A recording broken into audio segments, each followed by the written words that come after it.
રથયાત્રા પૂર્વે શહેર પોલીસ દ્વારા રૂટ નિરીક્ષણ કરવામાં આવ્યું। આગામી 16મી તારીખે ભગવાન જગન્નાથની રથયાત્રા શહેરના રાજમાર્ગ પર નીકળવાની છે, ત્યારે શહેર પોલીસ અત્યારથી જ એક્શન મોડમાં જોવા મળી છે। આ રથયાત્રા સયાજીગંજ વિસ્તારમાંથી નીકળે છે, ત્યારે સયાજીગંજ વિસ્તારમાં રેલવે સ્ટેશનથી લઈ રાવપુરા, જુબેલીબાગ, ભગતસિંહ ચોકથી લઈ કેવડાબાગ, બગીખાના પાસે રથયાત્રાનું સમાપન થાય છે। આ સમગ્ર રૂટ પર શહેર પોલીસ વિભાગના joint police commissioner Nilesh Jhanjharia, additional police commissioner Sudhir Desai, zone 1ના ડીસીપી, ઝોન 2ના ડીસીપી તેમજ ટ્રાફિક વિભાગના ડીસીપી સહિત એસીપી કક્ષાના તેમજ સ્થાનિક પોલીસ ઇન્સ્પેક્ટરની હાજરીમાં સમગ્ર રૂટનું નિરીક્ષણ કરવામાં આવ્યું હતું।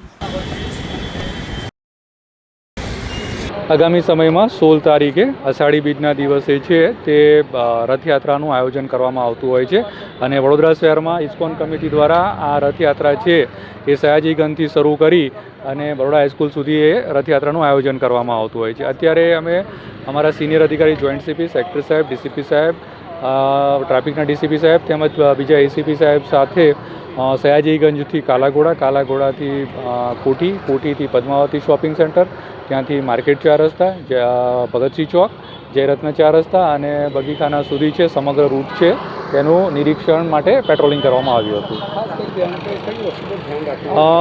કઈ જગ્યાએ જે સ્વાગત માટેના સ્ટેજ બનાવવામાં આવે છે, કઈ જગ્યાએ કમ્યુનલ પોઈન્ટ છે, તેમજ કોઈક બાબતો કોર્પોરેશનને ધ્યાનમાં દોરવાની, કોઈક જગ્યાએ રોડ ખરાબ થઈ ગયા, કોઈ જગ્યાએ ટ્રી કટિંગ હોય અથવા તો વાયર હોય, એ બધું વસ્તુઓ છે એ ધ્યાનમાં લેવામાં આવેલ છે।